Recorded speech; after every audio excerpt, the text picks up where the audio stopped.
When someone avoids emotions, avoids confrontation, avoids closeness, they often also avoid acknowledging loss. But just because they do not say it out loud does not mean they do not feel it. The regret of an avoidant is rarely spoken. It is not something they share through direct confession or emotional openness. Instead, it leaks through their behaviors, their silences, their inconsistencies. When you are no longer present, they feel the shift deeply, but they may not understand or express what it means. So, rather than waiting for a message or a call or an apology, we must turn our attention to what they do, not what they say. You might notice a sudden reappearance after weeks or months of distance. They may send a casual message, something seemingly meaningless, but behind it is an unspoken question. Are you still there? Do I still have a space in your life? This reaching out, though subtle, is a crack in their armor. It's not about the words, it's about the timing, the frequency, the hesitation in their voice if you talk again. Avoidants often retreat when emotions become overwhelming, but when they regret losing you, they begin to circle back, not always directly, but through shadows. They may watch your stories like your posts, or find ways to remind you of shared memories. They may reach out to mutual friends. They may even become silent again after making contact, trapped in the confusion of their own emotional limitations. They might pretend they are unaffected, yet their lifestyle changes.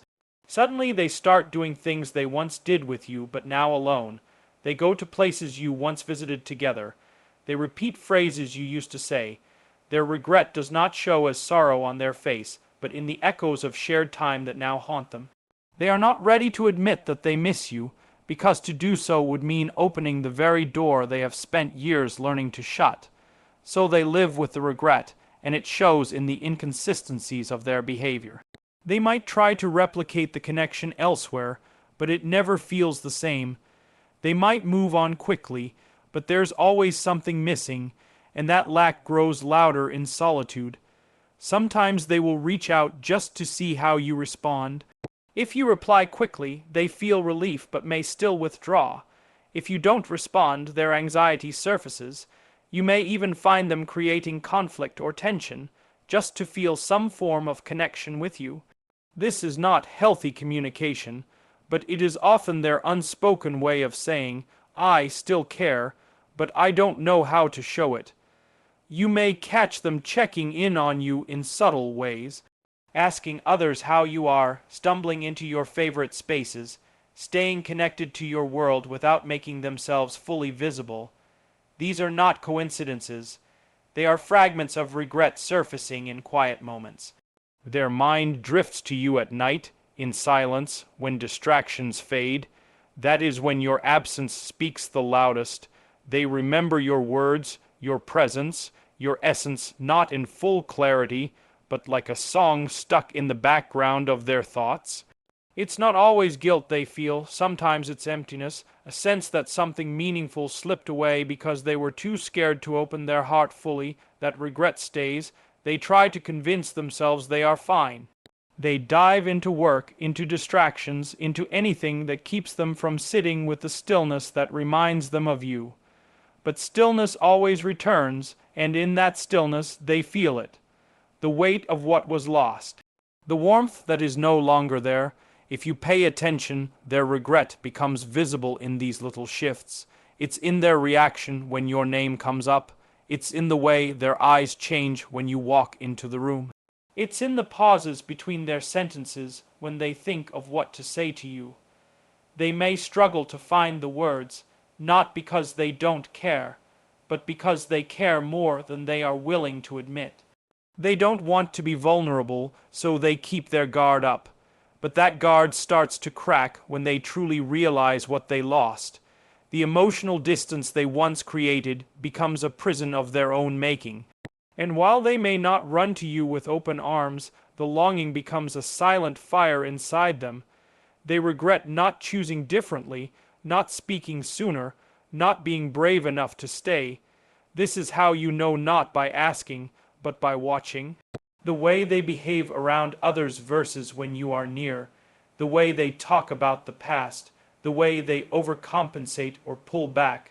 the way they try to hold onto a version of you through memories. It's not dramatic, it's quiet, it's slow, it's subtle, but it's real. And when you understand this, you stop needing the question answered out loud.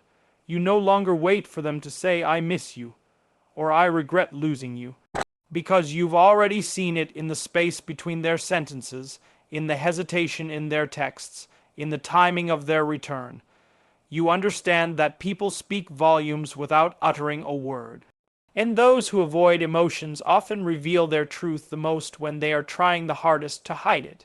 Emotional avoidance is not the absence of feeling, it is the refusal to confront it. When someone is emotionally avoidant, it means they often feel things deeply, but have developed a survival pattern of disconnecting from those emotions in order to protect themselves. This creates an inner war, a longing to connect on one side, and a fear of vulnerability on the other. When they lose someone meaningful like you, that conflict intensifies. On the surface, they may appear calm, unaffected, or even relieved, but underneath is a storm of emotions they have not learned to navigate. You begin to see that conflict in the quiet moments, the accidental glances, the words they stop themselves from saying. Their body says one thing, their actions another, and their silence speaks the loudest of all. They may act as if they've moved on, but they're often watching you from a distance, measuring how much access they still have to your energy, your presence, your warmth. This behavior doesn't stem from arrogance or games, it stems from fear and unprocessed emotion. When someone avoids emotion, it doesn't mean they don't care. It often means they care too much and that caring overwhelms them. They were never taught how to hold that weight, how to share it, how to sit in the discomfort of love, loss, or connection. So, when you left or when they pushed you away, they didn't stop feeling. They just buried those feelings deeper, and over time, those buried emotions begin to surface, not as clear statements or heartfelt apologies, but as confusion, mood shifts, restlessness, or even misplaced anger. The regret they feel doesn't come out cleanly. It leaks into their daily life through poor sleep, through overthinking, through a strange emptiness they can't explain. And they rarely realize right away that the emptiness is tied to your absence. They may chase distractions, throw themselves into work or other people, but there's a lingering dissatisfaction that no achievement or relationship seems to fill. That's the echo of the connection they lost but never fully processed. You may notice them acting out in ways that seem contradictory. One day they reach out, the next they disappear again. One moment they seem to care, the next cold and distant. This inconsistency is not manipulation.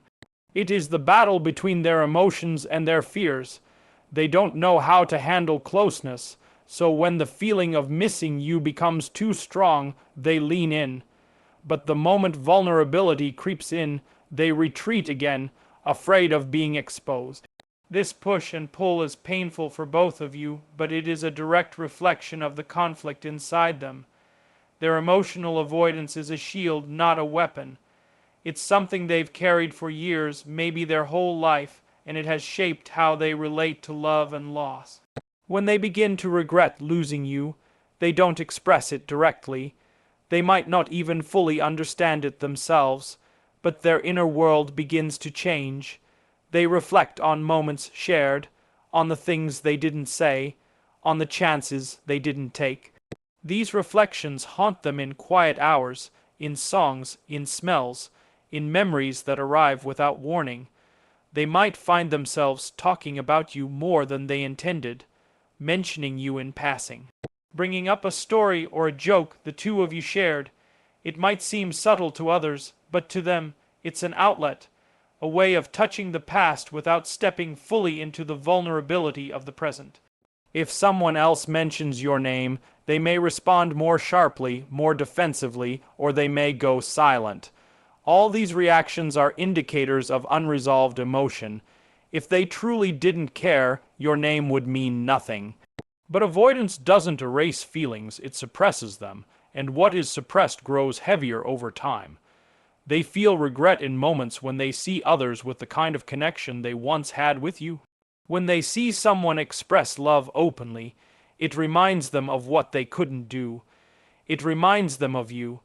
They may feel left behind, not because you hurt them, but because they realize too late that their fear caused them to lose something they actually wanted. That realization often comes without warning. It might be triggered by seeing you happy without them, or seeing someone else do what they couldn't love you without fear. This is when the inner conflict becomes too loud to ignore. But still, they may not reach out. Still, they may not say anything, because to speak would be to confront the very parts of themselves they've spent years hiding from. It's easier to pretend they're okay, to act like you meant less than you did. But you'll see the truth in what they try to hide.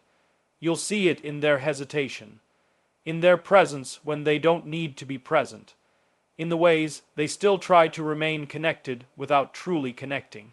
That's where the regret lies, not in grand gestures but in quiet contradictions. Their need to be near you but fear of being close, their longing for your warmth but fear of your expectations, their admiration of your strength but fear of not being enough for you. You must learn to read this silence, to see past the performance of indifference. You must understand that their avoidance is a wall, not an absence. The wall is high, but it's not made of stone. It's made of pain, fear, and old wounds. And when you walked away, you didn't just leave, you left an imprint.